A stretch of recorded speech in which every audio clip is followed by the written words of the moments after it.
Are we being alarmist when we say that Southern Africa could be having its own version of the European PIIGs sovereign debt crisis? No, I don't think so, Lerato. I don't necessarily think, however, that it's simply attached to the global recession or the global crisis that we have had. Right. There are major structural challenges in the economies of Southern Africa, and the agreement, the Southern African Customs Union agreement, went some way when it was revised in the early 2000s to address these, but it certainly needs a lot more thought and action if we are going to address those structural problems. That customs union and its revisions is said to be at the root of some of the crises, sovereign debt crises we're seeing in Swaziland and also in Lesotho. To the extent that the formula for revenue sharing has been changed, how is it likely to impact on these economies? Well, I mean, the economies of Lesotho and Swaziland in particular rely to a large extent for their income on the revenue transfers under the SACU formula. And that is why it is such an important factor and was highlighted by the IMF in their report. That formula is currently being discussed by SACU. We know that last year, for one of the very first times in many, many years, SACU heads of state actually got together to, I think, preempt in some ways this discussion that we're now seeing around reform of the customs union. And as a result, they have commissioned quite a bit of work and a new formula, some ideas for a new formula are now being put to officials to look at. Whether that will in fact result in additional revenue flows, particularly for Swaziland, is a question. Because I think there's a lot of issues, particularly being brought forth by the South African National Treasury, about how Swaziland actually uses its money as well. Okay, we do know that there's been a lot of pressure over the last few years for regional economies to try to manage their debts, their deficits, and you know, in their favor, these two countries have done or gone some way to try to address the debt situation. Why is it not helping? Well, I mean, actually debt is not necessarily the problem, quite frankly, for either Lesotho or Swaziland. When you look at their debt ratio, they'd be in the low to middle levels of debt. The main challenges relate to their fiscal spending and quite bloated public sector services in both countries. Obviously in Swaziland you have a monarchy that has what some call a very lavish lifestyle. And certainly there hasn't been much demonstration to date that the king is prepared to cut in that regard. There's been spending on what some would call white elephant infrastructure projects as well. The airport in Swaziland has been questioned as to whether it was strictly necessary at this time to have a brand new airport that's costing the Swazi government a lot of money. So you have much more sort of fiscal issues, I would suggest, rather than simply debt. Well, what we saw in Europe with regards to a bloated public spending is austerity measures being introduced, lessen the wage bill, cut down the size of the public service. Are those the sorts of actions that will be called for? I think they have to be done. I think that there's definitely the possibility for both countries to take the hard decisions and to restore their economies, because I don't think that their revenue flows from the Southern African Customs Union are going to increase in the short term. So really the only way to move forward is to take those hard decisions and reduce their spending. You spoke about structural problems in these economies, and obviously they're the smaller of the Southern African member states. They don't have very large markets and they're not very productive economies. So in other areas where we've seen these kinds of problems emerge, the private sector could step in with more investments to try to save jobs. That's not really an option for Lesotho and Swaziland. So how then can this situation be resolved, the sort of fiscal action that's needed? Yeah, no, it's a very good question.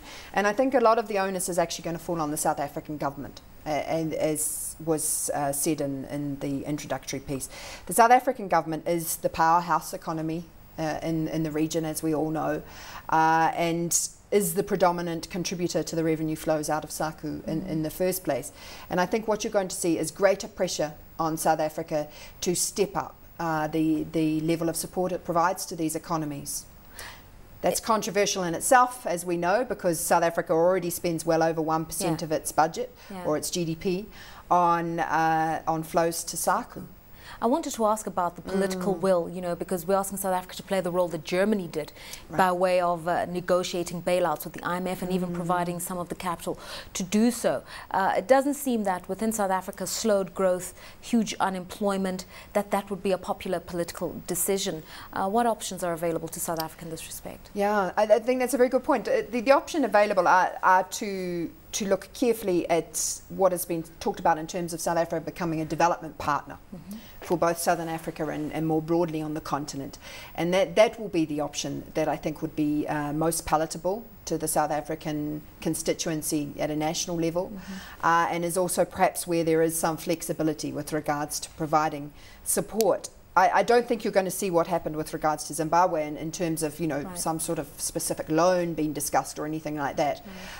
Because I don't think there is the appetite for it anymore in the South African economy. But development assistance, I don't think people can argue with supporting particularly Lesotho, which is one of the poorest countries in the world, is our direct neighbour, provides a lot to South Africa in many ways, including through the Highlands Water Project and through migrant labour also. So I think that would be the palatable option. What we saw in Europe when the southern European economies imploded was a direct repercussion for the currency, the euro.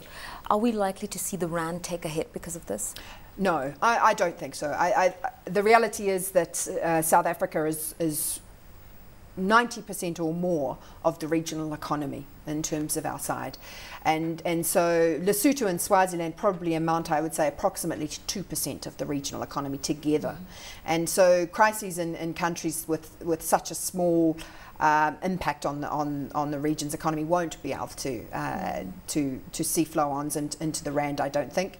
What will happen, of course, is the impact on political stability. And I think that is a much more worrying influence from the perspective of the South African government, is ensuring that we don't see the instability that would result in a large flow of people coming across the borders, seeking work in South Africa and putting pressure on our already limited resources. The broader impact on other regional economies, because we have seen liquidity issues in Angola to some extent, in Botswana to some extent, Namibia. Yes, and I don't see that changing in the near term, actually. I mean, what we're seeing now is proposals in the context of the G20, for example, that are looking at much greater levels of financial regulation within the private sector, as well as within the multilateral space. And we've been hearing it from the banks in the last few weeks saying, well, in fact, if you're going to regulate us that much, it's going to be very difficult for us to fund the projects and so forth that are in fact needed for growth out of this recession. So I think liquidity is going to continue to be a big challenge, including for South Africa going forward. And then a final question, just in terms of the political risk elements you've mentioned and the likely impact on an exodus of people fleeing one or other country looking for better and greener pastures within South Africa. The diplomatic element that could come in for SADC to step in and rein in the Swazi monarch, or just crack the whip in Lesotho, for instance. Is there much impetus for that? I don't think we've ever seen SADC have a willingness to crack the whip against anybody, in my view. It will have to come from South Africa. South Africa has to provide the leadership in that regard. And I think if the South African government was willing to put in place some conditionalities on the funding and so forth that they provide, then that would set a precedent. You'd then see much more willingness perhaps on the part of the World Bank and multilateral institutions to come on board as well.